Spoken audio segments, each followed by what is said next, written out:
नमस्कार, जय हिंद मेरे प्यारे साथियों। स्वागत है आप सभी का वापस से रीजनिंग की एक महत्वपूर्ण क्लास में। प्यारे साथियों, आज की इस क्लास में हम आप सभी के लिए लेकर के आए हैं यूपी पुलिस कांस्टेबल री एग्ज़ाम 2024 के लिए रीजनिंग की एक बेहतरीन क्लास। प्यारे साथियों, आज की इस क्लास में हम रीजनिंग का प्रैक्टिस सेट नंबर 30 डिस्कस करेंगे। यानी कि आज हमारा रीजनिंग का री एग्ज़ाम के लिए 30वें नंबर का प्रैक्टिस सेट होगा। और इससे पहले के प्यारे दोस्तों, यदि आपने पिछले 29 पार्ट नहीं देखे हैं तो आप पिछले पार्ट को भी जाकर के देखिएगा। यूपी पुलिस री एग्ज़ाम से रिलेटेड रीजनिंग के महत्वपूर्ण प्रश्नों को हमने पिछली क्लासेस में देखा है। बात करते हैं साथियों आज की इस क्लास की। तो आज की ये महत्वपूर्ण क्लास रहेगी जिसमें हम कुछ इस प्रकार से प्रश्नों का अध्ययन करेंगे। जैसे कि प्रश्न नंबर 1 होगा, लिखा है जीवाश्म का संबंध अगर जीव से है तो मम्मी का संबंध किससे होगा। 4 ऑप्शन में से हमारा सही उत्तर ढूंढने को मिलेगा। इसके अतिरिक्त प्यारे दोस्तों, हम क्वेश्चन नंबर 15 को देखेंगे जिसमें लिखा है निम्नलिखित प्रश्न में विषम आकृति ज्ञात करो। यहाँ पर साथियों आपको 4 आकृतियां दी गई हैं। इन 4 आकृतियों में से एक आकृति ऐसी है जो 3 अन्य से संबंध नहीं रखती है, अर्थात विषम है, तो वही विषम ज्ञात करनी है। इसके अतिरिक्त हम क्वेश्चन नंबर 9 को देखेंगे जो कि वेन आरेख का एक महत्वपूर्ण प्रश्न है जिसमें लिखा गया है रेंगने वाले जानवर, छिपकली और शेर, ये 3 शब्द होंगे जिनके बीच का हमें सही वेन आरेख बताना है। तो दोस्तों इस तरह के इंपॉर्टेंट क्वेश्चन रहेंगे आज की इस क्लास में। शुरुआत करते हैं प्यारे दोस्तों। सभी को गुड मॉर्निंग, जय हिंद, वंदे मातरम, राम राम। शुरुआत करते हैं आज की इस क्लास की। पहले क्वेश्चन की ओर बढ़ते हैं। उससे पहले एक बेहतरीन सी जानकारी दोस्तों, यदि आप इसका पीडीएफ चाहते हैं तो पीडीएफ जो मिलेगा वो DS sir official Telegram group पर मिलेगा। ठीक है दोस्त, पिछले कुछ दिनों से पीडीएफ नहीं डल पाए थे, लगभग 24वीं क्लास से पीडीएफ नहीं पढ़े थे, वो कल हमने सारे के सारे पीडीएफ आपको उपलब्ध करवा दिए हैं। तो आप टेलीग्राम को ज्वाइन कर लीजिएगा। वहाँ पर आपको डेली के बेसिस पर इंपॉर्टेंट इन्फॉर्मेशन और क्लास से संबंधित जो नोट्स होते हैं वहीं पर मिलेंगे प्रैक्टिस के लिए। ठीक है, शुरुआत करते हैं पहले प्रश्न से। आप सभी के सामने पहला प्रश्न उपस्थित है। चलिए सभी दोस्त इसका उत्तर बताएंगे। बोला गया है निम्नलिखित प्रश्न में तीसरी संख्या का चौथी संख्या से वही संबंध ज्ञात कीजिए जो पहली संख्या का दूसरी संख्या से है। चलिए देखिए प्यारे दोस्तों, यहाँ पर देखेंगे तो यहाँ पर लिखा गया है जीवाश्म।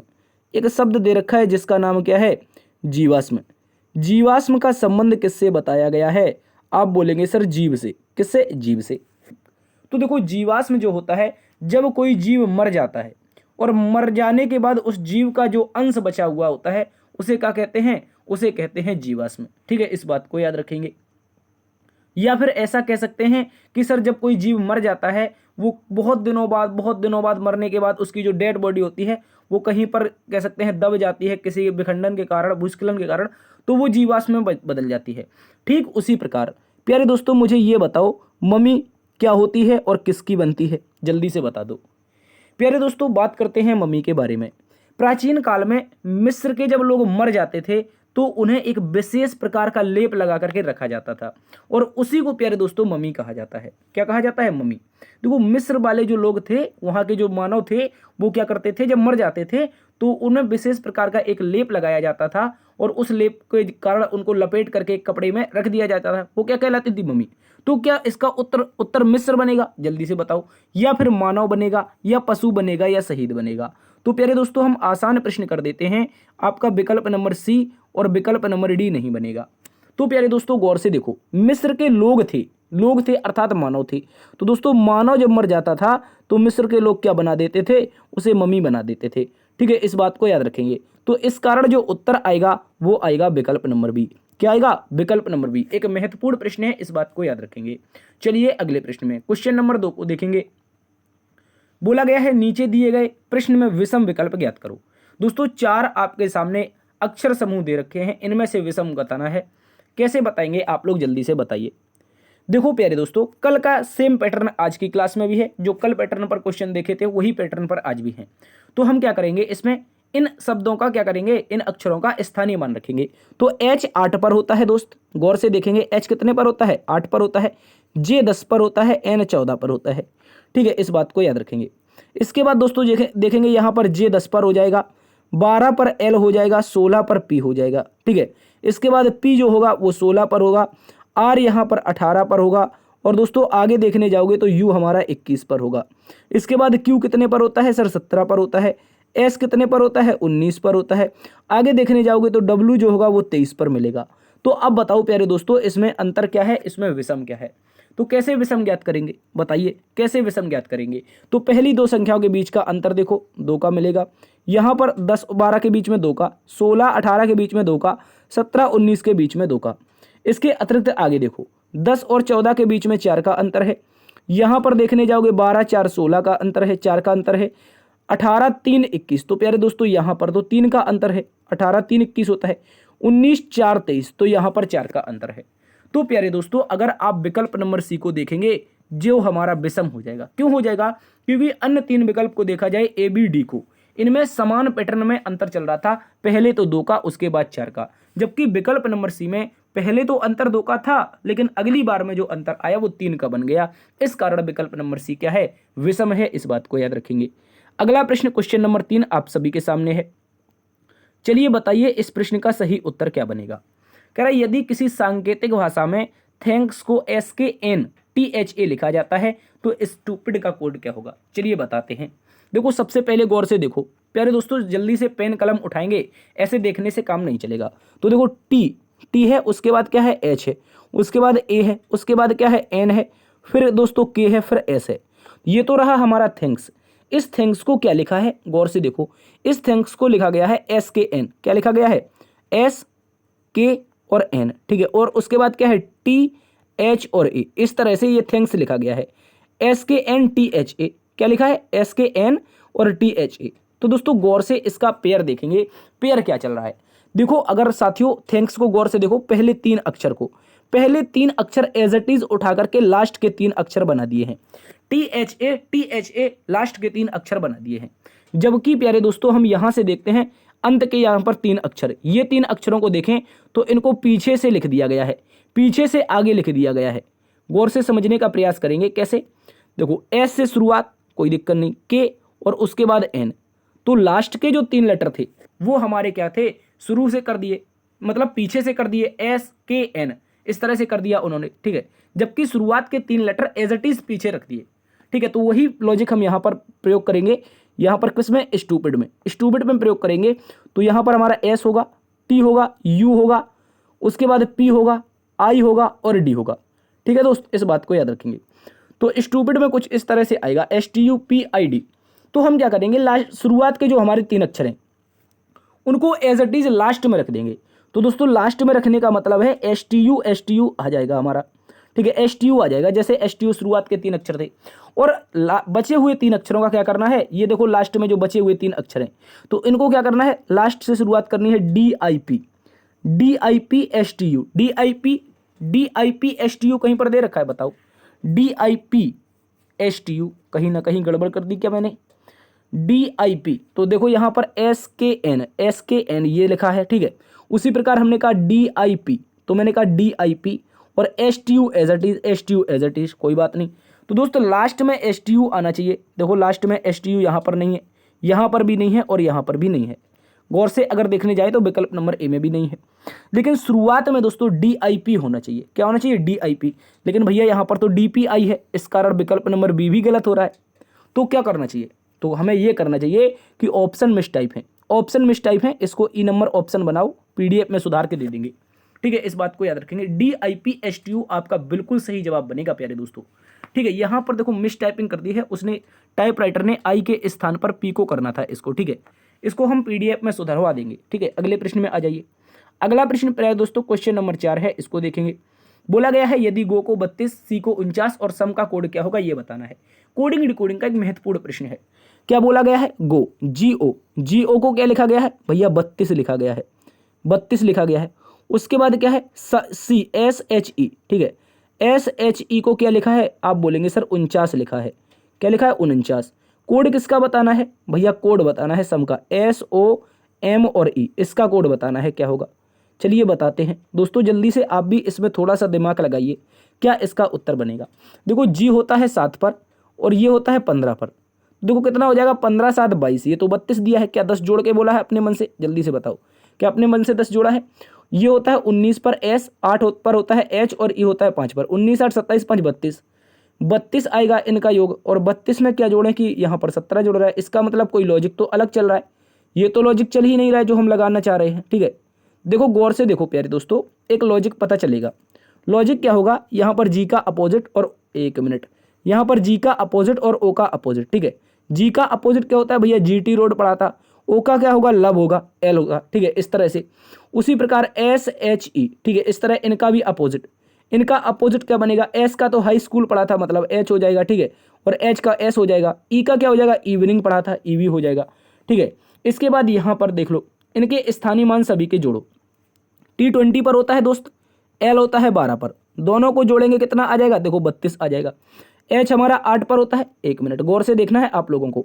एच हमारा 8 पर होता है, एस हमारा 19 पर होता है। उसके बाद 22 पर होता है कौन, आप बोलेंगे सर वी। तो 22 19 41 8 49, देखो 49 हो जाएगा। इन तीनों को अगर जोड़ेंगे तो योग 49 आ जाएगा। तो ठीक इसी प्रकार ये जो सम दे रखा है, इसका अपोजिट लेटर निकालो सारे के सारे। अपोजिट एस का क्या होगा, अभी देखा था हाई स्कूल, एच होगा।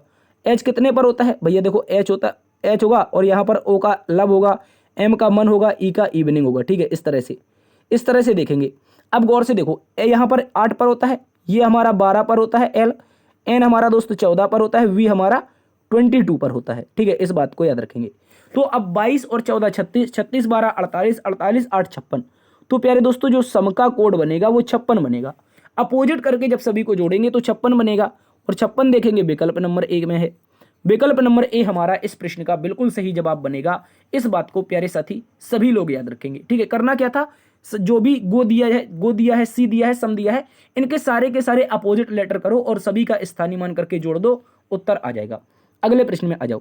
अगला प्रश्न प्यारे दोस्तों महत्वपूर्ण प्रश्न है ब्लड रिलेशन का। ब्लड रिलेशन का एक महत्वपूर्ण प्रश्न है, इसको देखिए। जैकब कैरोलिन के चाचा हैं। जो जैकब हैं वो कैरोलिन के चाचा हैं। एरोन और जैक जिल के भाई हैं। एरोन और जैक जिल के भाई हैं। जिल कैरोलिन की माँ है। जिल जो है वो कैरोलिन की माँ है। आगे बोला है मैरी जैकब की माँ है। मैरी कौन है, जैकब की माँ है। आगे बोला है कैरोलिन डेविड की पत्नी है। ठीक है, कैरोलिन को डेविड की पत्नी बना देंगे। कैरोलिन का एरोन से क्या संबंध है ये बताना है। देखो प्यारे दोस्तों एक महत्वपूर्ण प्रश्न है। थोड़े से लेटर जो नाम है वो विदेशी टाइप के हैं, इसलिए आप कंफ्यूज हो सकते हैं, वैसे कोई ज्यादा कठिन नहीं है। ठीक है, देखो हम सेकंड लाइन से देखेंगे। एरोन जैक और जिल के भाई हैं। एरोन और जैक किसके भाई हैं, जिल के। तो हम बनाएंगे एरोन को, किसको बनाएंगे, एरोन को। ठीक है, ये हो जाएगा हमारा एरोन। एक मिनट। ठीक है, यहां पर हमारा आएगा एरोन। एरोन और जैक, एरोन और जैक ये दोनों के दोनों किसके भाई हैं भैया, ये दोनों के दोनों भाई हैं। इनके लिए प्लस लगाओ। ठीक है, ये दोनों के दोनों क्या हैं, आप बोलेंगे भाई हैं। ये दोनों के दोनों अगर जैक और एरोन भाई हैं किसके भैया, जिल के भाई हैं, तो जिल को यहां पर रख दो। ठीक है, जिल को यहां पर रख दो। किसके भाई हैं, आपने कहा जिल के भाई हैं, तो हमने जिल को बना दिया। देखो जिल का अभी हमें कोई यहां पर जेंडर पता नहीं है, लेकिन हमें पता चला कि जो एरोन और जैक हैं वो किसके भाई हैं, जिल के भाई हैं, इस लाइन से, दूसरी वाली लाइन से।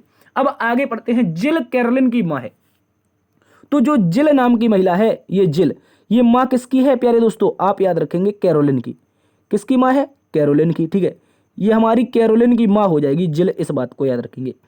इसके बाद प्यारे दोस्तों कैरोलिन की माँ हो गई। कैरोलिन का भी अभी कोई जेंडर पता नहीं है। इसके बाद बोला है मैरी जैकब की माँ है।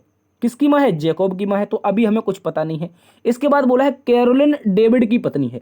तो जो कैरोलिन है इसकी शादी किससे हुई है भैया, डेविड से हुई है। तो कैरोलिन की शादी करवाओ, कैरोलिन की शादी डेविड से करवाओ। तो हमें पता चला जो डेविड है वो पति है। चूंकि कैरोलिन एक क्या है, महिला है, पत्नी हो गई, तो डेविड एक पति हो जाएगा। इसके बाद प्यारे दोस्तों अगर देखेंगे, अब पीछे की लाइनें जो छोड़ के आई थी, मैरी जैकब की क्या है, मैरी जैकब की, एक मिनट, मैरी जैकब की माँ है। तो मैरी जैकब की माँ है, ये तो अभी पता नहीं चला। लेकिन दोस्तों अगर पहली लाइन को देखेंगे, जैकब कैरोलिन के चाचा हैं, तो जैकब कैरोलिन के चाचा कैसे बनेंगे भैया, इस पत्नी का, ये जिल का एक शादी होगी, कोई भैया होगा, यानी कि यहां पर गौर से देखो, इस जिल का क्या होगा, पति होगा। पहले तो कैरोलिन का पिता आएगा, और इस पिता का भाई होगा कोई, इस पिता का एक भाई होगा, एक पिता का भाई होगा जिसका नाम क्या है, जैकब। गौर से देखेंगे प्यारे दोस्तों एक महत्वपूर्ण प्रश्न है, एक अच्छा सा प्रश्न है। दोस्तों बोला गया है पहली लाइन में जैकोब कैरोलिन के चाचा हैं, तो मैंने कहा कैरोलिन ये रही, कैरोलिन की माँ कौन है, जिल है, जिल का कोई पति होगा और पति का ही जो भाई होगा वही तो कैरोलिन का चाचा बनेगा। आप बोलेंगे हाँ सर ये तो सही है। इसके बाद एक लाइन कहीं और छूटी है, देखो ये लिखा है मैरी जैकोब की माँ है। मैरी किसकी माँ है प्यारे दोस्तों, जैकोब की माँ है। तो मैं मैरी को माँ बनाऊंगा, एक मिनट, मैं माँ बनाऊंगा मैरी को, किसकी, ये रही मैरी। एक मिनट देखो ये जैकोब है और जैकोब की माँ कौन है भैया, मैरी है। मैरी चूंकि माँ आई है, एक महिला है, इसके लिए माइनस लगा दो। प्रश्न में क्या पूछा ये देखो, प्रश्न में पूछा है कैरोलिन का एरन से क्या संबंध है। कैरोलिन का एरन से क्या संबंध है, तो आप क्या बोलेंगे, आप बोलेंगे सर गौर से देख लो एक बार, ये रहा एरन, ये रहा एरन एक पुरुष है और कैरोलिन कहाँ, ये है। ये जो एरन है, एरन बोलेगा मेरी बहन, देखो ये तो भाई हो गए तीनों, जैक जिल और एरन ये तो भाई बहन हो गए, तो एरन बोलेगा मेरी बहन, और बहन की जो बेटी होगी वो क्या होती है भैया, भांजी होती है। बहन की बेटी भांजी होगी। विकल्प नंबर 2 हमारा बिल्कुल सही जवाब बनेगा, इस बात को याद रखेंगे। देखो प्यारे साथियों एक महत्वपूर्ण प्रश्न है, चाहो तो आप शॉर्ट टर्म करके आगे भाग सकते हो, ये अगर इतना पार्ट ना बनाना चाहो ये वाला, लेकिन अगर क्वेश्चन कुछ दूसरे तरीके से पूछ देगा तो पार्ट तो हमें पूरा बनाना ही पड़ेगा, इस कारण इसको याद रखेंगे। चाहो तो प्यारे दोस्तों एक महत्वपूर्ण प्रश्न है, स्क्रीनशॉट लो और अलग से पेन पेपर लेके इसको सॉल्व करना, जहां पर भूलें आप इसको मिला लेना। ठीक है, अगले प्रश्न में आ जाइए।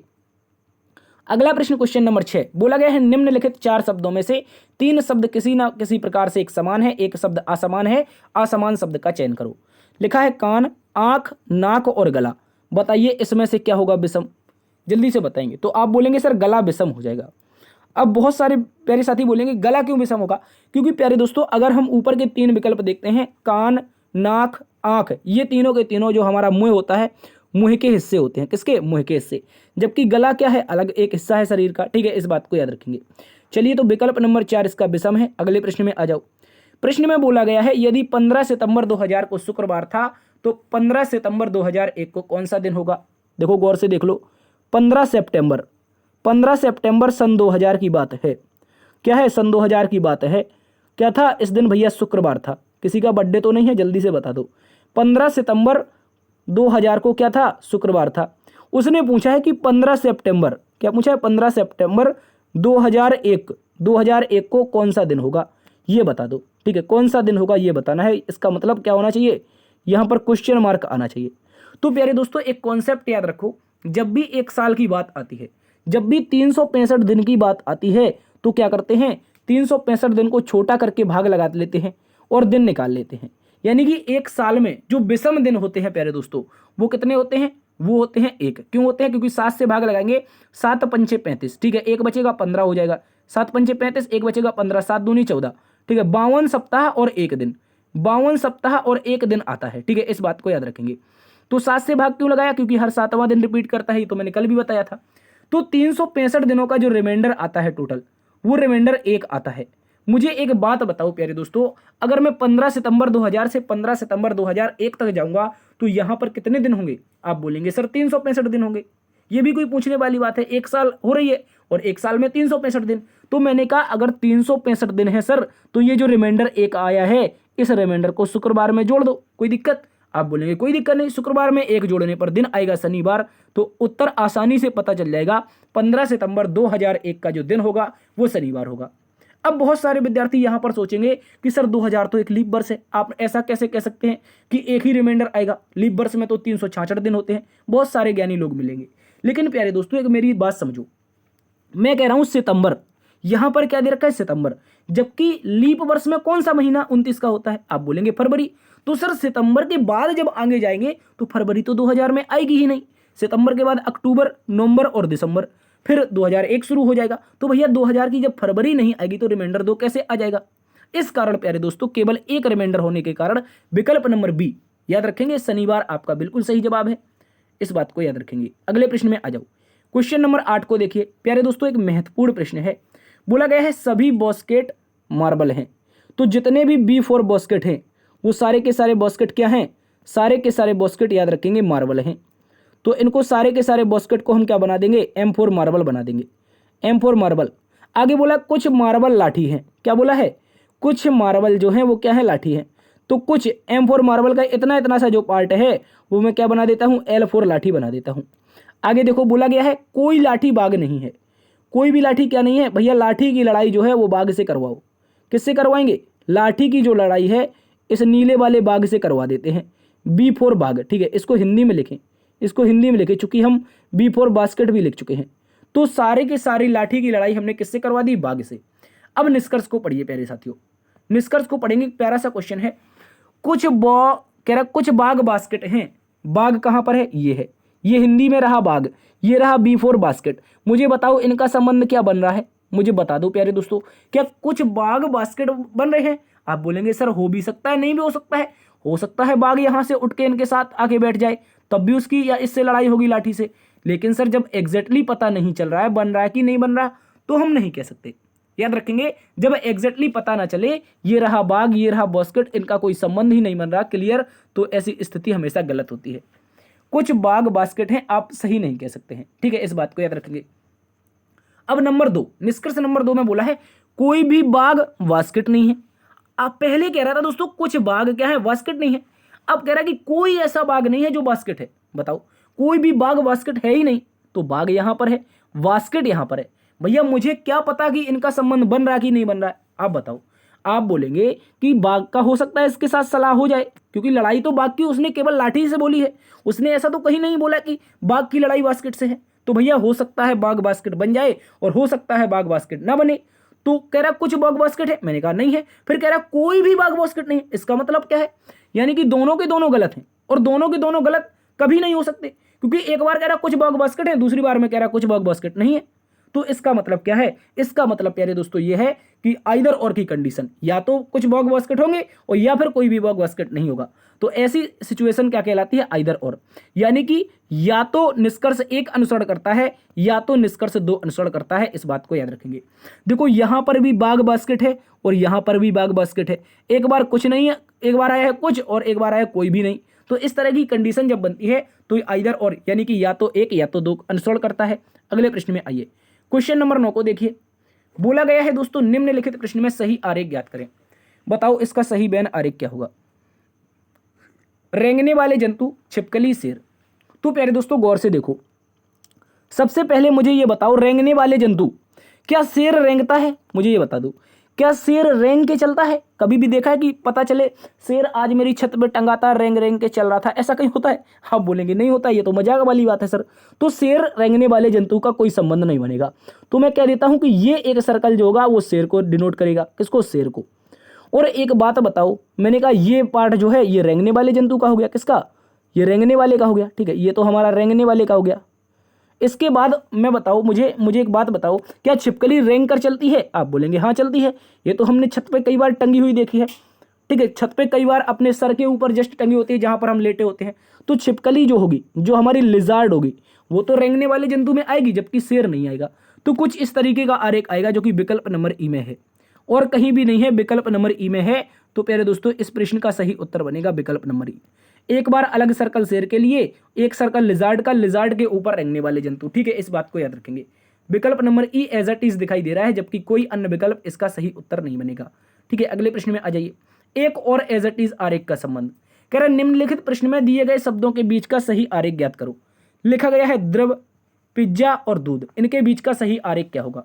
तो प्यारे दोस्तों गौर से देखो, मुझे बताओ जो पिज्जा होता है, आपने कभी ने किसी ने खाया है, मुझे नहीं लगता किसी ने खाया होगा, ठीक है, हो सकता है कुछ लोगों ने खाया होगा। आप बोलेंगे ये तो वही बात हो गई ना, ये मेरी जमनी है, आपने तो कभी देखी नहीं होगी। इस तरह की एक इंस्टाग्राम पर रील वायरल हुई थी। तो मैं कह रहा हूँ जो पिज्जा है वो आपने देखा या नहीं देखा। आप बोलेंगे सर देखा, क्या बात करते हो, खाया नहीं है तो कम से कम स्टेटस में तो किसी न किसी के लगे देखा है। हाँ उन्हीं की बात कर रहे हैं, वो स्टेटस में एक बार लगाए हुए थे, ठीक है। जल्दी से बताओ। देखो मुझे ये बताओ प्यारे दोस्तों, मजाक साइड में हटाते हैं। देखो क्या पिज्जा द्रव होता है, बताओ क्या जो पिज्जा होता है वो प्यारे दोस्तों लिक्विड होता है, मुझे ये बता दो। आप बोलेंगे नहीं होता है। तो प्यारे दोस्तों यहां पर गौर से देखो, लिक्विड, जो लिक्विड होगा वो अलग आ जाएगा, जो लिक्विड होगा वो अलग आ जाएगा, ठीक है, और जो पिज्जा होगा वो अलग आ जाएगा। देखो गौर से देखो, एक तरफ मैं बना देता हूं लिक्विड का, किसका, ये हो गया हमारा द्रव का, ठीक है, यानी कि लिक्विड यानी कि तरल का, ठीक है, और एक तरफ हो गया पिज्जा का। चूंकि पिज्जा कभी भी लिक्विड नहीं होता है तो ये हमारा पिज्जा हो जाएगा, ठीक है। और मुझे ये बताओ साथियों, क्या लिक्विड दूध होता है। हाँ बिल्कुल होता है। सर सुबह सुबह हमारी मम्मी भैंस से दूध निकाल के लाती है, हम पीते हैं, वो तो तरल अवस्था में होता है, अर्थात क्या होता है, लिक्विड होता है। तो प्यारे दोस्तों दूध, दूध के लिए कुछ इस तरह का आएगा और पिज्जा का अलग हो जाएगा, अर्थात एक जैसे आरेख, जैसा पीछे देख के आए थे वैसा ही आरेख यहाँ पर भी बनेगा। तो द्रव के अंदर तो दूध आ जाएगा, पिज्जा हमारा अलग होगा। अगले प्रश्न में आ जाइए। क्वेश्चन नंबर यहाँ पर 11 है, एक महत्वपूर्ण प्रश्न है आप सभी के एग्जाम के लिए। आप सभी प्यारे दोस्त इसका उत्तर बताएंगे, क्या होगा इस प्रश्न का बिल्कुल सही जवाब। देखो साथियों, इस प्रश्न को गौर से पढ़ो। पहले तो सबसे पहले ये समझो इसको सोल्व कैसे करना है। बीच बीच में कुछ सर्कल दिए गए हैं 3, आसपास कुछ संख्याएं हैं। तो आपको क्या करना है, ये जो आसपास की संख्याएं दे रखी हैं, इन्हीं संख्याओं का प्रयोग करके हमेशा आपको बीच की संख्या फाइंड आउट करनी है।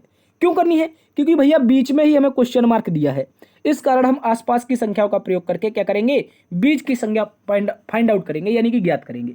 तो गौर से देखो प्यारे दोस्तों, यहां पर आप सभी एक बार गौर से देखेंगे, ठीक है। यहां पर क्या करना है, ये जो ऊपर का 10 है और नीचे का ये 8 दिखाई दे रहा है, इन दोनों के बीच का अंतर लो, ठीक है। मैंने कहा 10 और उसके बाद दोस्तों 8, इन दोनों के बीच का अंतर कितना आएगा, 2 आएगा। इसके बाद दोस्तों यहां पर ये 15 है, ये हमारा 8 है, इन दोनों के बीच का अंतर लो, मतलब 15 माइनस का 8, इनके बीच का अंतर लेंगे तो कितना होगा भैया, 7 होगा। और इन्हीं दोनों अंतरों का, यानी कि ऊपर का 2 अंतर, नीचे का 7 अंतर, इन दोनों का आपस में मल्टीप्लाई करवा दो, जो आंसर बनेगा वो 14 बनेगा। 7 दूनी कितना हो जाएगा, 14। देखो बीच में 14 दिया गया है, ठीक है। ठीक इसी प्रकार अब आप क्या करेंगे, यहां पर ये 4 है, यहां पर ये माफी चाहेंगे, ये हमारा 6 है, ये 6 है, ऊपर का 8 है, इन दोनों के बीच का अंतर 8 माइनस 6 का अंतर कितना होगा भैया, 2 होगा, ठीक है। यहां पर ये हमारे पास क्या है, 9 है और यहां पर 5 है, तो 9 माइनस 5 का अंतर कितना होगा भैया, 4 होगा। इन दोनों के बीच का जो मल्टीप्लाई होगा वो कितना होगा, 8 होगा। कितना होगा, 8। इन दोनों के बीच का जो मल्टीप्लाई 8 आएगा वो देखो हमें बीच में दे रखा है, ठीक है। यही लॉजिक का प्रयोग करके आप यहां पर क्वेश्चन मार्क को ज्ञात कर लो। जल्दी से लगाइए अपना दिमाग, क्या उत्तर आ रहा है जल्दी से। तो आप बोलेंगे यहां पर नीचे 4 ऊपर 6, सर दोनों का अंतर 6 माइनस 4 कितना होगा, 2 होगा। यहां पर 11, यहां पर 8, तो 11 माइनस 8 का अंतर कितना दादा, 3 हो जाएगा, ठीक है। इन दोनों के बीच का जब गुणा करेंगे तो कितना आएगा भैया, 3 दूनी कितना होता है, 6 होता है। तो बीच के स्थान पर क्या आएगा सर, 6 आएगा। इस बात को याद रखेंगे, कितना आना चाहिए, 6 आना चाहिए। और 6 देखो हमें विकल्प नंबर ए में दिया गया है। इस प्रश्न का जो बिल्कुल सही जवाब बनेगा वो विकल्प नंबर 1, ठीक है। इस बात को याद रखेंगे। बाहर बाहर की सम्मुख संख्याओं के बीच का अंतर लेंगे और उन जो भी अंतर आएगा उनका आपस में मल्टीप्लाई कर देंगे, उत्तर आ जाएगा विकल्प नंबर 1, 6। इस बात को याद रखेंगे। चलिए साथियों अगले प्रश्न में आते हैं। क्वेश्चन नंबर 12 को देखिए। क्वेश्चन नंबर 12 में बोला गया है कि निम्नलिखित प्रश्न में सही दर्पण छवि ज्ञात कीजिए। यहां पर दर्पण प्रतिबिंब बताना है। तो मैंने कहा जब भी आपको दर्पण ना दिया जाए कि किस दिशा में रखा है, तो हमेशा आप रख लो राइट हैंड पर, यानी कि दाहिने हाथ पर, ठीक है। मैंने कहा दाहिने हाथ पर मैंने इस एक्स नाम के दर्पण को रख दिया, ठीक है। एक्स नाम से हालांकि आप सभी को एलर्जी होगी, बहुत सारे लोग होंगे, ठीक है। तो यहां पर एक्स नाम का मैंने कहा दर्पण है, आप सभी को दिया गया है प्रश्न में, मैंने रख लिया। एक्स नाम की आकृति का प्रतिबिंब बताना है, बता दो प्रतिबिंब। आप बोलेंगे सर वैसे तो प्रतिबिंब बहुत खतरनाक बनना चाहिए, क्योंकि वो कोई थे, एक्स थे, ऐसे कुछ नहीं होगा, ठीक है। इस बात को छोड़ दो, अब पढ़ाई में लगे हो तो पढ़ाई को ध्यान दो, ठीक है दोस्त। इस तरह से यहाँ पर इस तरह से आपका एक डिब्बा बनना चाहिए। डिब्बा के बाद में क्या बनेगा, गौर से देखो प्यारे दोस्तों, यहाँ पर आप देखेंगे तो कुछ इस तरीके का हमारी एक आकृति बनेगी, ठीक है। इस तरीके की एक हमारी आकृति बनेगी। एक मिनट दादा, ये जो आकृति है कुछ इस तरीके की दिखनी चाहिए, इस तरीके की एक आकृति दिखनी चाहिए प्यारे दोस्तों। गौर, एक मिनट यार, मैंने बनाने का प्रयास कर रहा हूँ, ठीक है। यहाँ पर कुछ थोड़ा सा समय लग सकता है। ये जो आकृति होगी वो कुछ इस तरीके की दिखाई देगी, ऐसी, ठीक है। इस बात को याद रखेंगे, कुछ ऐसी दिखाई देगी ये आकृति। इसके बाद यहाँ पर हम क्या करेंगे, इसको थोड़ा लंबा ले जाएंगे, उसके बाद फिर नीचे लाएंगे और उसके बाद इस कॉर्नर को यहाँ से मिला देंगे। ये आकृति हमारी कुछ इस तरीके की बनती हुई प्रतीत होगी, इस तरीके से। लेकिन प्यारे दोस्तों अब गौर से देखो इसके कट कौन दिशा में लगे हैं। अगर यहाँ पर एक्स नाम में देखेंगे, यहाँ पर जब ये मान लीजिए लेफ्ट है और ये हमारा राइट है, तो जब मैंने कहा इस तरीके से जब लेफ्ट में आपके जो कट हैं वो कुछ दर्पण के कॉर्नर से लेकर के बाहर की ओर जा रहे हैं, मतलब दूर की ओर जा रहे हैं, तो मैंने कहा इन्हीं कटों को इस आकृति में कुछ इस तरीके से लगाया जाएगा। कैसे, ऐसे। इन कटों को कुछ इस तरीके से यहाँ पर लगाया जाएगा, ऐसे कट होने चाहिए प्यारे दोस्तों, ठीक है, बाहर की ओर, दूर की ओर जाते हुए। तो आप बोलेंगे सर देखो ये तो कट है ही नहीं, ये तो आकृति की दिशा ही दूसरी है, मतलब सी और डी दोनों के दोनों गलत हो गए। इसके बाद बीच की लाइन खाली है, बीच की लाइन खाली छोड़ दो। उसके बाद ये देखो, ये कट गौर से, ये वाले कट ऊपर से नीचे की ओर तरीके से लगे हुए हैं, ऊपर से नीचे की ओर लगे हुए हैं, और कटों की संख्या भी गिननी पड़ेगी। मुझे लगता है ए और बी एज इट इज दे रखे हैं क्या, जल्दी से बताओ, ए और बी एज इट इज है? नहीं है, नहीं है, इस बात को याद रखेंगे। क्यों नहीं है मैं बताता हूँ। देखो सबसे पहले तो ये जो कट हैं ये कुछ इस तरीके से नहीं है, खड़े हुए नहीं बल्कि लेटे हुए कट हैं, ठीक है, इस बात को याद रखेंगे, ये लेटे हुए कट हैं। इसके बाद प्यारे दोस्तों, ये जो हिस्सा है बी का जो हिस्सा यहाँ पर है, ये बाहर की ओर थोड़ा सा बड़ा है और ये हमारा कुछ छोटा है, जबकि ए नाम की आकृति का अंदर का हिस्सा बड़ा है और बाहर की आकृति का छोटा है। तो एक्स नाम की अगर आकृति को देखने जाएंगे तो इसका बाहर का हिस्सा छोटा जबकि अंदर का बड़ा है, तो अंदर का हिस्सा जब बड़ा माना जाएगा तो विकल्प नंबर ए सही बनेगा, इस बात को याद रखेंगे। ये वाला गलत हो जाएगा बी नंबर का। इस प्रश्न का जो सही उत्तर है वो विकल्प नंबर ए है, इस बात को याद रखेंगे साथियों, ठीक है। एक्स आकृति का सही जो दर्पण प्रतिबिंब बनेगा विकल्प नंबर 1, ठीक है। इसको एक बार फिर से गौर से देख लो, ठीक है। अगले प्रश्न में आ जाओ। क्वेश्चन नंबर 13 कह गया है कि निम्नलिखित प्रश्न में छिपी हुई आकृति ज्ञात करो। छिपी हुई आकृति बतानी है, जल्दी से बता दीजिए साथियों। देखो आकृति आपको कुछ इस तरीके से, एक ट्राइंगल है, इसके बाद इसके साथ नीचे जुड़ा हुआ भी एक ट्राइंगल है। तो ऐसी आकृति कहां पर मिलेगी? ए में तो दिखाई दे नहीं रही है, कहीं पर नहीं बन रही है, ठीक है। बी नाम के विकल्प में भी मुझे नहीं लग रही है, ठीक है। यहां पर देखो, क्या सी नाम के विकल्प में है? सी नंबर का जो विकल्प है क्या उसमें कहीं पर है? देखो गौर से, ये एक मिनट, ये देखो गौर से, ये आया है एक त्रिभुज, ठीक है, ये एक त्रिभुज है। उसके बाद यहां से भी एक कट लगा हुआ है, गौर से देख लो, यही बनी हुई है प्यारे दोस्तों। अगर आप देखने जाएंगे तो यहीं पर ये आकृति बनी हुई है एज इट इज, ये वाली आकृति एज इट इज बनी हुई है, ठीक है। ये वाली जो मैंने एक्स नाम की आकृति है, यहाँ पर फिर से एक्स नाम की आकृति है, तो भैया इसका जो सन्निहित आकृति है या छिपी हुई आकृति है वो विकल्प नंबर सी में मिलेगी। कहां पर मिलेगी? सी नंबर के विकल्प में। इस बात को आप सभी याद रखेंगे। इस प्रश्न का उत्तर क्या बनेगा? विकल्प नंबर सी। छिपी हुई आकृति कहां पर? सी नंबर में। अगले प्रश्न में आ जाओ। क्वेश्चन नंबर 14 एक ब्लड रिलेशन का एक और शानदार सा क्वेश्चन, इशारा करते हुए कहा गया है, एक महिला की ओर इशारा करते हुए एक लड़की ने कहा, कोई महिला है उसकी ओर इशारा किया, कोई लड़की ने, कह रही है वह मेरे पिता के इकलौते बेटे की दादी की बहू है। तो गौर से देखो, लड़की ने क्या बोला है? वह मेरे पिता, अर्थात किसके पिता? एक यहां पर लड़की होगी, एक लड़की होगी प्यारे दोस्तों, लड़की के पिता, लड़की के पिता मैं कह रहा हूं कि यहां पर हो जाएंगे पिता, लड़की के पिता के इकलौते बेटे, भैया पिता है तो प्लस लगा देंगे। इस लड़की के पिता का इकलौता बेटा कौन बनेगा? इस लड़की का भाई बनेगा, क्योंकि बेटा है ना, तो बेटा एक है तो इसका मतलब बेटा यहां से आ जाएगा। बेटा की दादी, बेटा की दादी कौन बनेगी? इस पिता की भी माता बन जाएंगी, ठीक है, इस पिता की भी माता बन जाएंगी। यहां पर गौर से देख लो, माता है तो माइनस लगा देंगे। कहा गया है एक महिला की ओर इशारा करते हुए एक लड़की ने कहा, वह मेरे पिता, वह मेरे पिता मतलब लड़की के पिता के बेटे के इकलौते बेटे की दादी मतलब पिता की माता, ठीक है। इसके बाद दादी की बहू है, भैया दादी की बहू है तो ये तो पत्नी हो जाएगी इसकी, क्या हो जाएगी? बहू कैसे बनेगी? जब इस पिता की शादी होगी, इस पिता की शादी किससे होगी? इन बच्चों की माँ से होगी। तो यहां पर वो महिला आएगी, जिस महिला की ओर इशारा किया है ना उस लड़की ने, तो वो महिला यहां पर आ जाएगी, ठीक है। इस बात को याद रखेंगे। ये महिला आई, महिला के लिए माइनस लगाएंगे। देखो दादी की बहू है, मैंने कहा दादी की बहू है, हाँ ठीक है, बिल्कुल सही बन रहा है। आगे देखो, आगे देखने जाओगे तो बोला है वह महिला उस लड़की से किस प्रकार संबंधित है। भाई से लगा है लड़की के साथ, ये जो लड़की है ये लड़की के साथ क्या लगा है? से। तो ये लड़की क्या बोलेगी इस महिला को? ये तो बोलेगी पिता की पत्नी मतलब माता। मेरे पापा की जो पत्नी होगी वो कौन होगी? मेरी माँ होगी। तो इस प्रश्न का जो सही उत्तर आएगा विकल्प नंबर सी आएगा प्यारे दोस्तों, माँ। क्या बनेगा? माँ बनेगा, इस बात को याद रखेंगे। एक शानदार प्रश्न है आप सभी के एग्जाम के लिए। अगले प्रश्न में आते हैं, क्वेश्चन नंबर 15 को देखेंगे। कहा गया है निम्नलिखित प्रश्न में विषम विकल्प ज्ञात करो। तो यहां पर विषम विकल्प ज्ञात करना आसान है, क्योंकि आपके सामने कुछ ये आपकी डिजाइनें दी गई हैं, ठीक है। डिजाइनों में एक बात गौर से देख लो, अंतर क्या है? अंतर बस इतना सा है, मान लीजिए डिजाइन का एक कॉर्नर है, एक कॉर्नर से चलते हुए दो एरो जा रहे हैं जो कि दूर की ओर जा रहे हैं, कॉर्नर से दूर की ओर प्यारे दोस्तों एरो जा रहे हैं, बस इस बात को याद रख लो। मैंने कहा एक कॉर्नर को मैंने पकड़ा, देखो यहां पर ये गौर से, ये मैंने कहा एक कॉर्नर है, कॉर्नर से दूर की ओर एरो जा रहे हैं दो दो, ठीक है, दूर की ओर दो दो एरो जा रहे हैं। उसके बाद विकल्प नंबर बी को देखो, कॉर्नर के ये रहा, इस कॉर्नर के पास में दो एरो आ रहे हैं, ठीक है, इसमें दो पास में एरो आ रहे हैं। उसके बाद यहां से फिर मैंने विकल्प नंबर सी को देखा, कॉर्नर को पकड़ा और उसी कॉर्नर से बाहर की ओर दो एरो जा रहे हैं, ठीक है। इसके बाद फिर से मैंने एक कॉर्नर को पकड़ा, फिर से जब मैंने एक कॉर्नर को पकड़ा तो यहां से भी दोस्तों बाहर की ओर एरो जा रहे हैं, कहां की ओर? बाहर की ओर। तो मुझे ये बताओ साथियों, यहां पर विषम क्या बनेगा? आप बोलेंगे विषम बनेगा विकल्प नंबर बी। कौन सा? विकल्प नंबर बी। क्यों बनेगा?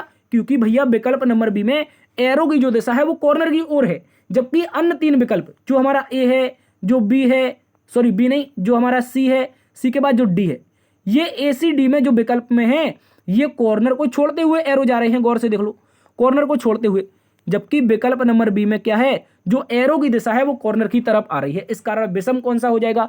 विकल्प नंबर बी होगा। इस बात को याद रखेंगे। ये भी प्यारे दोस्तों एक इंपॉर्टेंट क्वेश्चन है आप सभी के एग्जाम के लिए। ठीक है साथियों, तो आज की क्लास यहीं पर समाप्त होती है।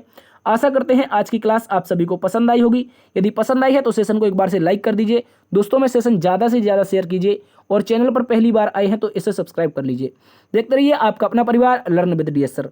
मिलते हैं एक नई वीडियो में, तब तक के लिए अपना ख्याल रखना। जय हिंद, जय भारत, जय मां सरस्वती।